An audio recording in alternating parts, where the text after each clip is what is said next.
जो मनुष्य शरीर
तो 20 साल सत्संग सुनने पर परिवर्तन नहीं होगा। और अगर श्रद्धा है तो उसका परिणाम है कि वो तत्पर हो जाएगा, वैसे ही आचरण करने लगेगा सत्संग में जैसा कहा गया है। तो मानव शरीर, सत्संग और सत्संग पे श्रद्धा, और श्रद्धा का स्वरूप है यथार्थ जो बोला जा रहा है उसे अपने जीवन में उतार लेना, और दिव्य पुरुषार्थ खूब मेहनत करके साधन भजन करना। इस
कि बड़े बड़े संयमी पुरुषों का मन आकृष्ट हो जाता है और भ्रष्ट हो जाते हैं। साधक हर समय अंतःकरण की शोध करता रहे कि कहीं काम ने दबाव तो नहीं कर दिया, कहीं क्रोध तो हमारे अंतःकरण पर प्रभाव नहीं कर रहा, कहीं अहंकार तो नहीं छा रहा है।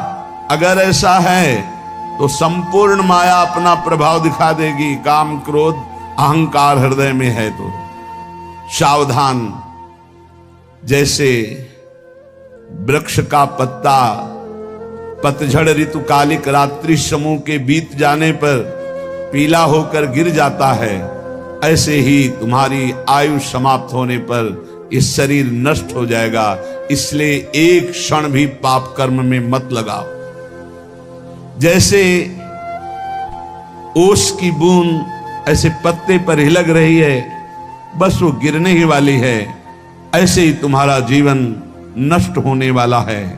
इसलिए तुम एक क्षण भी असावधान मत रहो, हर समय नाम जप करो। पता नहीं वो बूंद कब गिर जाए। जैसे पानी का बुलबुला बस फूटने वाला है, जितने सेकंड टिका हुआ है, ऐसे ही तुम्हारा शरीर नष्ट होने वाला है। जितने श्वास टिकी हुई है, बस क्या करो। इसलिए तुम एक क्षण भी असावधान न रहो, हर समय राधा राधा कहो। अनेक प्रकार के विघ्नों से युक्त अत्यंत अल्प आयु है। इस अल्प आयु वाले मानव देह को प्राप्त करके बहुत शीघ्र भगवत प्राप्ति कर लो। एक क्षण भी प्रमाद न करो। जैसे कमल शरत काल के निर्मल जल को भी नहीं छूता, अलिप्त रहता है, उसी प्रकार तू संसार की समस्त भोगासक्तियों से अलिप्त रह। कोई भी स्नेह बंधन तुझे विवश न कर पावे। क्षण भर भी प्रमाद मत कर, निरंतर भजन कर। जीव मोहवशाद इस माया जनित दुख को सुख मानकर भोगने के लिए प्रयासरत है और परम सुख मोक्ष या भगवत प्राप्ति की चाह ही नहीं कर रहा। ये दुखालय में, दुख में वो सुख खोज रहा है। इंद्रियों को इनके विषयों में जाने की ढील मत दो। पांचों में से 5 ना संभाल पाओ तो 2 संभाल लो, एक रसेंद्री और एक जनेंद्री। अगर इन 2 में से दोनों ना संभाल पाओ तो एक संभाल लो, रसेंद्री।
जो ये जीवन का नाश करने वाला है। ये कोई सौभाग्य नहीं कि हमें मनमानी बहुत सुंदर भोजन मिल रहा है।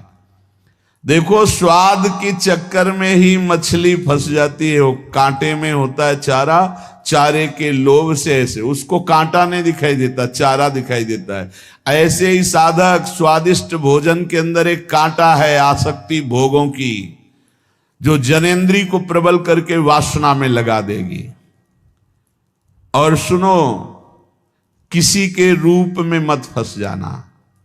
पांच भौतिक ये रूप अगर नेत्रों को प्रिय लगने लगे तो प्रियालाल के रूप देखने का अधिकार खो दोगे।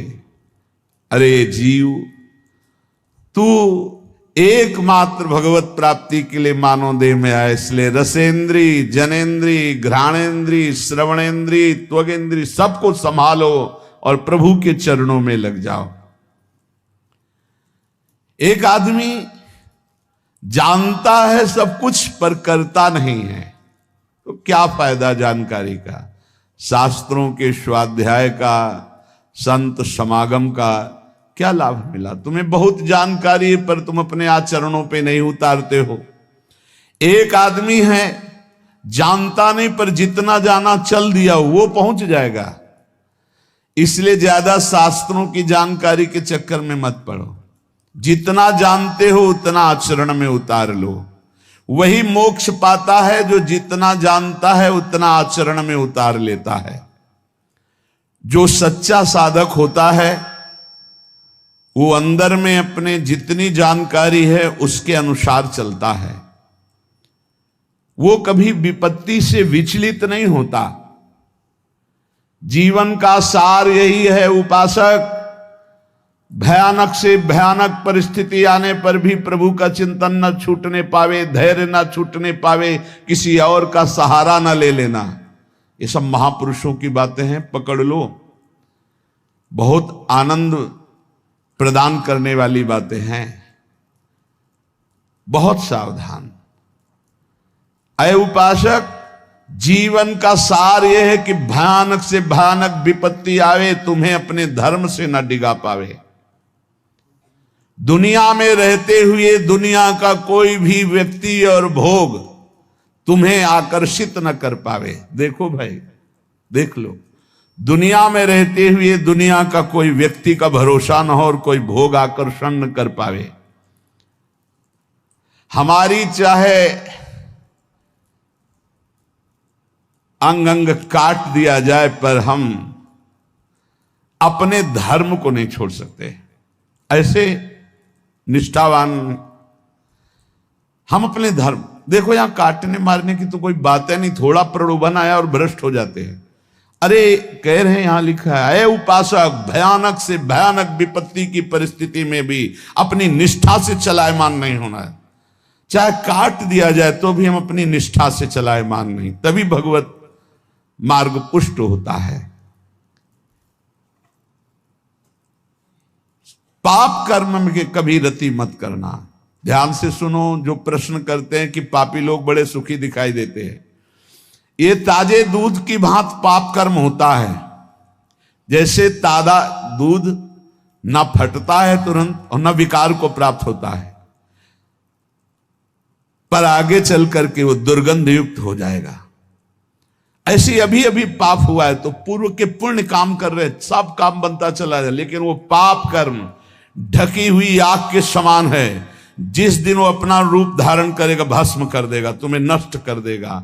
इसलिए जब तक तुम्हारा पाप भजन के बल से नष्ट नहीं हो जाता, तुम्हारा पीछा करता, विश्व में कहीं भाग के चले जाओ, वहीं तुम्हें दंड दे देगा तुम्हारा पाप कर्म। मत एकत्रित करो पाप कर्म, डरो पाप कर्म करने से। वो सुरक्षित तब तक पीछा करेगा जब तक तुम्हारा नाश नहीं कर देगा। दुष्ट स्वभाव के मित्रों का कभी भी संग ना करो। उत्तम स्वभाव वाले ही भगवत मार्ग के पथिकों से मित्रता करो। सब पर भगवत भाव पर दोस्ती नहीं। जैसे ठोस पहाड़ को हवा नहीं उखाड़ सकती, ऐसे ही निष्ठावान को कोई विपत्ति निंदा विचलित नहीं कर सकती। जैसे सारथी घोड़ों की लगाम खींचे हुए सही मार्ग पर चलाता है, ऐसे ही अपनी बुद्धि को पवित्र रखो। इंद्रिय रूपी घोड़ों की लगाम रूपी मन को खींच करके सतमार्ग पर चलाते रहे। बुद्धि शुद्ध कैसे होती? ईश भजन सारथी सुजाना।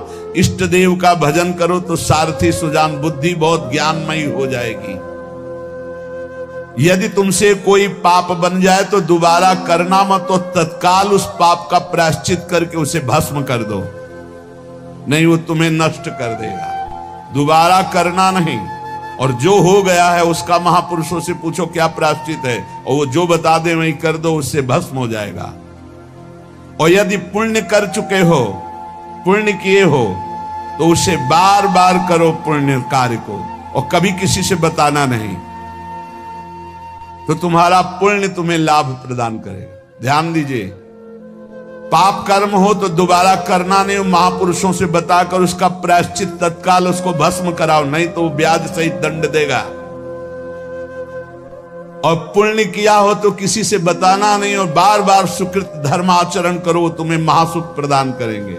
लेकिन पाप करोगे तो कोई जान भी नहीं पाएगा, पुण्य करोगे तो माइक से हल्ला मचाओगे, 4 लोगों को बताओगे, पोस्टर भी छपवा देते हैं कि आज जो है हम फूल बंगला बनवा रहे हो, 50 ब्राह्मणों को भोजन करवा रहे हैं, 50 साधुओं को पवा रहे हो, हमारा ये फोन नंबर, हमारा ये पता हो, अपने पूरे परिवार का नाम।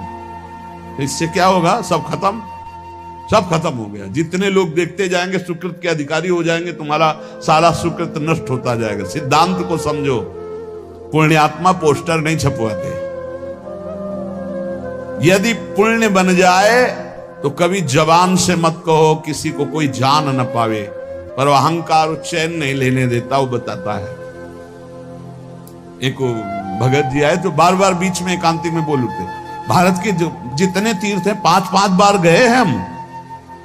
ठीक है, फिर बीच में बद्री नारायण कहां कहां कई बार गए हम, कई बार। ये अहंकार देखो, शास्त्र संत महापुरुषों के वचन, पुण्य करो जबान से न निकलने पावे, कोई जान न पावे, और पुण्य बार बार करो और भगवान को समर्पित कर दो। जिस पुरुष की आकांक्षाएं यहां समाप्त हो गई हैं, वही जीवन मुक्त है। जीवन मुक्ति की पहचान, जिस पुरुष की आकांक्षाएं यहां समाप्त हो गई हैं, यही जीते जी वो जीवन मुक्त है। कोई चाह नहीं, कोई मांग नहीं। और जिस पुरुष की चाह नहीं समाप्त हुई, तो आगे सुन लीजिए, जिस पुरुष की आकांक्षाएं हैं, चाह है, वो चाहे नंगे रहे दिगंबर, चाहे जटा रखा ले, चाहे पंख लगाए, चाहे उपवास करे, चाहे भूमि पर सोए, चाहे धूल लपेटे, चाहे जैसे रहे, वो जीवन मुक्त नहीं हो सकता। ये बात है। बाहरी इन क्रियाओं से जीवन मुक्तता नहीं देखी जाती। आकांक्षा रहित ब्रह्मभूता प्रसन्नात्मा, न सोचती न कांक्षति, न कोई सोच है न कोई चाह है। जो शतमार्गी है, चाहे उसके ऊपर रुपयों की वर्षा कर दो तो भी वो अपने शतमार्ग को नहीं छोड़ेगा। जैसे कामी पुरुष को भोगों से तृप्ति नहीं होती है, ऐसे भजनानंदी को कभी भजन से तृप्ति नहीं होती। जितने भी ब्रह्मा के रचे हुए भोग हैं, सब अल्प स्वाद वाले, परिणाम में दुख देने वाले हैं।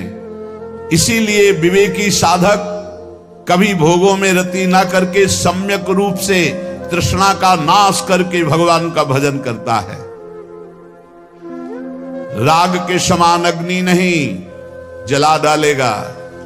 द्वेष के समान मल नहीं, भजन में बाधा पहुंचा देगा। पराई निंदा के समान दुख नहीं, मत करना, नहीं तो दुख में फंस जाओगे। दूसरे को दुख देने के समान अशांति नहीं। अगर दूसरों को दुख दिया तो तुम स्वयं अशांत हो जाओगे। उपासक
न कम न ज्यादा, युक्ताहार विहार से।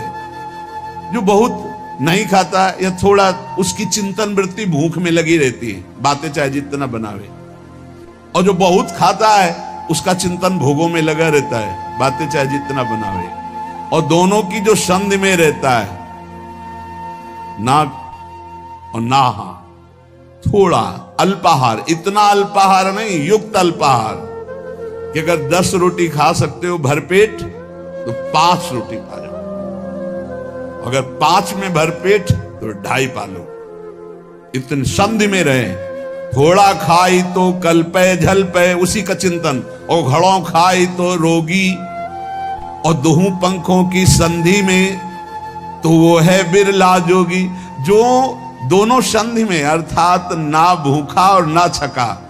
देखो, जिनको उपवास का नियम दिया है, जिन्होंने उपवास का नियम लिया है, वो ध्यान दे दे, उनका चिंतन भोजन का नहीं होना चाहिए। अगर भोजन का चिंतन हो रहा है तो फटाफट रोटी दाल बनाओ और भोग लगा के पालो और खूब भजन करो। हमारा उद्देश्य है कि आपके पेट में हल्का आहार जाए और आप रात दिन मंत्र जप करो। इसके लिए उसका चिंतन न बने कि काश दाल रोटी ऐसे, तो पालो और भजन में लगो, श्री जी के चिंतन में लगो। और अगर ऐसे चल रहा है तो बहुत अच्छा है, बहुत अच्छा है। अवधू रहिबा हाटे बाटे, रूख बिरक की छाया, तजिबा काम क्रोध और तृष्णा, ये संसार की माया। ऐ अवधूत साधु,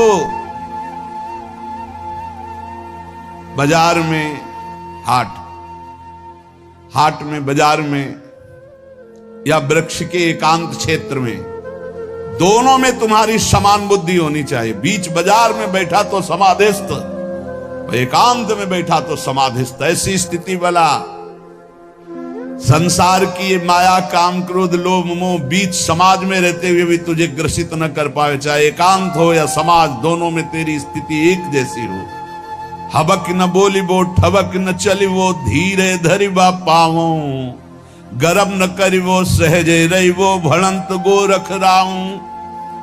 कह रहे कि मचल के नहीं, गंभीरता पूर्वक पैर, एक साधु एक एक पैर संभाल के रखता है, कोई जीव न मर जाए। उसकी चाल अलग होती है, आराम आराम, हबक। और जब बात करना है तो एकदम उतावले होकर के नहीं, बहुत गंभीरता पूर्वक, शांत विचार पूर्वक बोलिए। ये योगी के लक्षण है। हबक न बोली वो, ठबक न चली वो, धीरे धरिबा पाऊं। आराम आराम से नाम जप करते हुए पैर रखो। बिल्कुल ऐसे उतावले होकर बोलने मत लगो, और ठबक मचलते हुए नहीं चलना चाहिए। नहीं, ये साधु का चाल होती है, ग्रीवा झुकी हुई, गंभीर मुद्रा, एक एक कदम आराम से चल। गर्व न करिबो, किसी भी प्रकार का गर्व नहीं होना चाहिए। भेद न कहना, अपने हृदय की बात किसी को न बताए। कह रहे कि अपने हृदय के सहजे रविवा, भड़ंत गौरव राम। गोरखनाथ जी कहते हैं, मैं जो आपको आंतरिक वृत्ति बता, अपनी स्थिति कभी किसी से बताए ना। बोलते नहीं वो, कुछ बहुत गंभीर रहते हो, लगता है भजन में रहते हो। पीड़ा है ना, तो उसी में चिंतन में रहते हो। बहुत पीड़ा है, उसी में लगे रहते। क्या पीड़ा है? जाओ यार प्रपंच करते चल, आप पूरा तुम्हें इतिहास बतावे, चलो यहाँ से ऐसे। और एक तो साधु की दृष्टि में दम होना चाहिए, जल्दी कोई बातें नहीं करेगा। अपने स्वरूप में हो तो कोई बात नहीं कर सकता। मन में रहिणाम भेद न कहिणाम, बोलिया अमृत बाणी। गोरखनाथ जी कह रहे, मन में रहना अंतर्वृत्ति, भेद न कहना। क्या साधना कर रहे हो, क्या गुरु ने उपदेश किया, कभी किसी से न बताए। अपने साधन को कभी किसी से न बताए। बोलिवा अमृत वाणी, जब बोले तो अमृत शब्द बोले। नाम, लीला, गुण, ये अमृत शब्द है। अगिला अग्नि होइबा अवधूत, तो आपन होइबा पानी। बोले अय अवधूत, जब कोई तेरे को आग बबूला करने के लिए उपाय करे, गाली देना, मारना, निंदा करना, तब तू पानी की तरह बहना, तेरे अंदर क्रोध नहीं आना चाहिए। ऐ अवधूत साधक, तू अपने को कभी किसी के सामने प्रस्तुत मत कर तेरी साधना क्या है, गुरु ने क्या बताया, तू किस स्थिति का है, ये प्रस्तुत मत कर। बहुत सावधानी पूर्वक बोलो, अमृतमय वचन बोलो। और कह रहे जब कोई तुझे आग बबूला करना चाहे, निंदा अपमान ऐसे कर, तो तू पानी की तरह बह जा, क्षमा कर दे, बिल्कुल गुस्सा नहीं आनी चाहिए। गोरख कहे सहुड़े अवधु जग में ऐसे रहना, आंखें देखिबा काने सुनिबा मुखते कछु न कहना, नाथ कहे तो आपारो पो हट करी बात न करना, यह जग है कांटे की बाणी देख देख के धरना। गोरखनाथ जी कहते हैं तू संसार में दृष्टा मात्र है, इसलिए जब गाली दी जा रही, अपमान दिया जा रहा, अंतःकरण में जलन हो रही, तेरे में नहीं, तू दृष्टा मात्र साक्षी मात्र बना रहना। आंख से सब कुछ देखना, कान से सुनना, परंतु मुख से कुछ मत बोलना, तू दृष्टा बना रहना, तेरे को कोई परेशानी नहीं होगी। तू अपना आपा समझ, तू परमात्मा का स्वरूप है। हठ पूर्वक किसी से बात विवाद मत कर, ये जगत कांटे की बाड़ी है, बहुत देख देख के पैर रखना, नहीं तो कांटा चुभ जाएगा, फंसा लेंगे ये लोग, संसारी लोग फंसा लेंगे। तू अपने स्वरूप में रहना और साक्षी भाव में रहना। और बहुत बहुत बढ़िया मस्ती की बातें है योग की, जो भगवत मार्ग के पथिक उनको मस्त करने वाली बातें। स्वामी बंडखंड जाऊं तो खुबिया व्यापे, और नगरी जाऊं तो माया, भरी भरी खाऊं तो निंदा व्यापे, क्यों सीझत जल बिंब की काया, खाए भी मरिए अण खाए भी मरिए, गोरख कहे पूता संजम ही तरिए, धाये न खाइवा भूखे न मरिवा, आहनिश लेबा ब्रह्म अग्नि का भेवम, हठ ना करिबा पड़ा न रहिबा, यू बाल्या गोरख देवम। बहुत ऊंची बात कह रहे। स्वामी वन में जाऊं तो पैरों में कांटा चुभते हैं और भूख लगती है, और अगर शहर नगर में जाऊं तो माया खींचती है। ऐसा आकर्षण संसार का है, बड़ा विचित्र है। पेट भर के खाऊं तो नींद आती है और भोग वासना सताती है, और अगर भूखा रहूं तो भोजन का चिंतन करूं, कैसे सिद्धि प्राप्त करूं, बड़ी समस्या है। जंगल जाऊं तो कांटा लगता है, भोजन की व्यवस्था है, नगर में जाओ तो माया की बड़ी भारी व्यवस्था है, भूखे रहो तो भोजन की याद आती, छक के पेट भर के पाओ तो भोगों की याद आती, कैसे सिद्ध हो। बहुत खाया तो मर गया, वो बिल्कुल न खाया तो हमारा साधना नहीं बनेगी। गोरखनाथ जी कहते बच्चा बीच में रहना सीख, न नगर में न जंगल में, कहां, परमात्मा। परमात्मा स्थिति में है तो चाहे जंगल में रहे तो चाहे नगर में रहे, बात बराबर। परमात्मा स्थिति नहीं तो कहीं भी रहे। और बहुत भोजन नहीं पाना और बिल्कुल नहीं पाना वाला भी नियम ठीक नहीं है, बीच में जरूर। इससे बहुत ज्ञान विज्ञान की हानि हो जाती है, जो जबरदस्ती करते हैं अब तो भोजन ही छोड़, उससे क्या होगा। तुम कोई भोजन पाने वाले प्राण हो क्या, तुम तो आत्मस्वरूप हो। समझोगे नहीं तो एकदम भूखे मर जाओ तो क्या, मछली ब्रह्म भोज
अपने शरीर की परवाह नहीं की। रथ की देखा धुरी टूट रही है, पहिया निकल जाएगा, युद्ध में हार हो जाएगी, अपने हाथ को लगा दिया।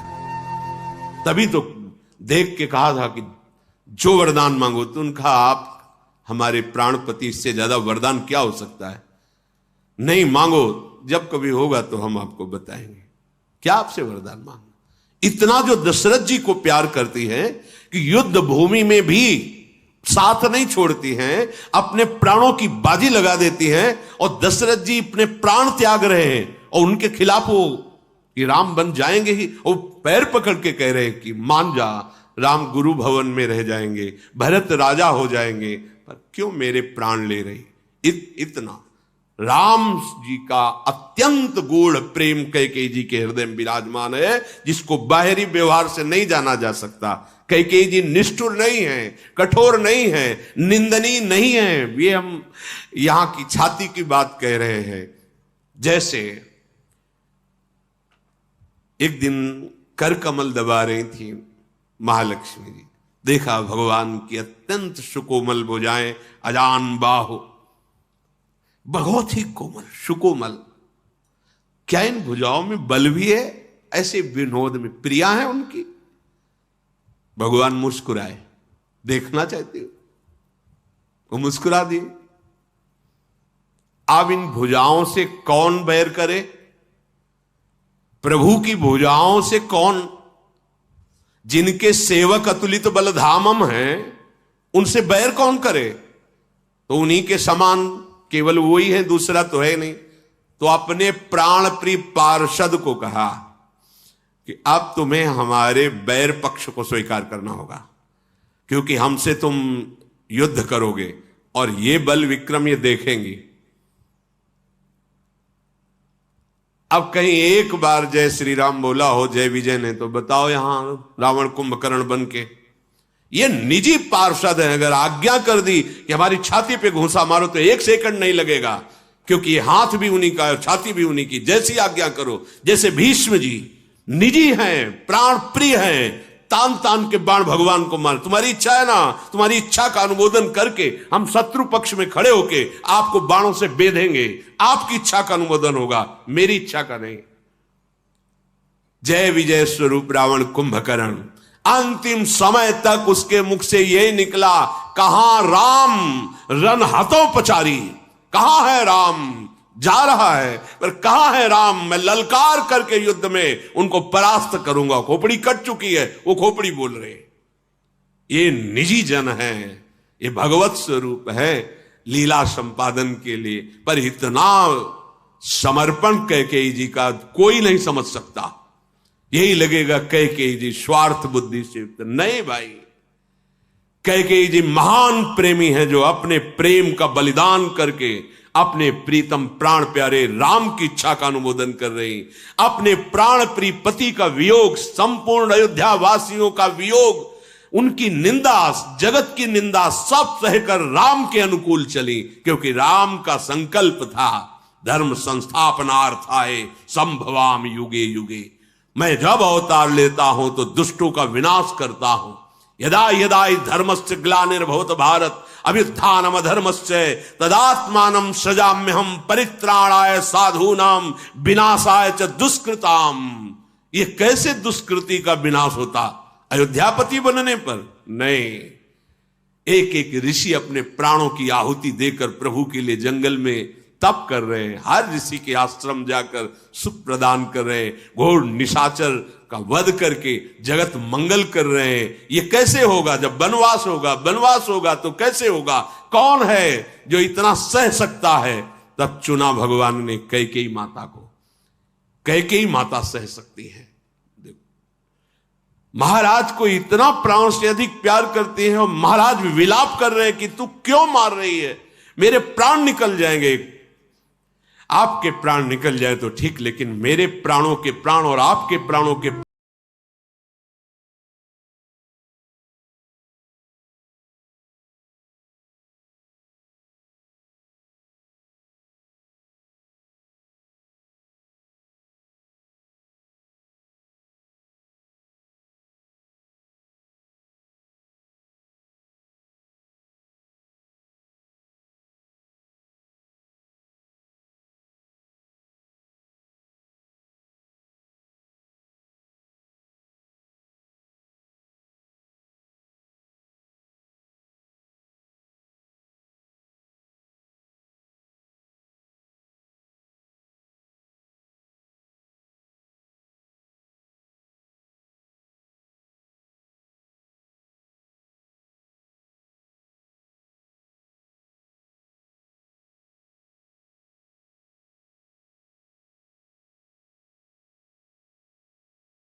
महाराज जनक भी साथी। जो अयोध्या के पशु हैं, जैसे हाथी, घोड़े, बैलगाड़ी भी आई हुई थी कुछ सामान लिए हुए पूरा हो, तो वो बार बार मुड़ जाते हैं और मुड़ मुड़ कर राम जी की तरफ देखते, फिर जोर से हिनहिनाते हैं, फिर वो आगे फिर मुड़ जाते हैं। जब पशुओं की ऐसी प्रेम दशा है तो अयोध्यावासियों की कैसी होगी। गुरु गुरुती पदबंदी प्रभु सीता लखन समेत, फिरे हर्ष विस्मय सहित आए परन निकेत। सबको विदा करके राम जी, लखन जी, सिया जी अपनी पर्णकुटी में आए। इस समय हर्ष और विषाद दोनों है। हर्ष इस बात का है कि संपूर्ण वन में दुख पा रहे थे, और भरत जी क्या कहेंगे, कहीं ऐसा ना हो कि भरत की प्रेम विवशता हमारे पिता की आज्ञा में बाधक बन जाए, लेकिन नहीं बनी। भरत जी भी राजी होकर जा रहे। संपूर्ण वनवासी जन जो सेवा में रत थे, कंदमूल फल लाके देते थे, और ये सब दुखी तो पा रहे थे। चलो सब अवध को जाएंगे, सब शांति। इसमें हर्ष है। और शोक इस बात का है कि ये सब चाहे जितना अवध में या मिथिला में रहे, इनके हृदय में जो हमारा अनुराग है, वो जब ये हमसे अलग रहेंगे तो इनके हृदय में जो पीड़ा होगी, उसे कोई भोग, कोई पद, कोई सुख मिटा नहीं सकता है। निषाद राज हाथ जोड़े खड़ा हुआ था। प्रभु ने कहा विषाद का समय नहीं है, आप भी पधारिए। फिर कोल, किरात, भील जितने लोग थे सबको फिर प्रभु ने प्यार भरी दृष्टि से देखा। सब वापस हुए। आकर के अपनी उसी चौकी पर, वेदी पर रज की सियाराम लक्ष्मण विराजमान हुए। प्रभु की आंखों से बार बार आंसू टपक रहे। भरत जैसा प्रेमी, ये देखो किसकी याद आ रही है? भरत जी। भरत जैसा प्रेमी नहीं। चित्रकूट बहुत समय हो गया रहते हुए।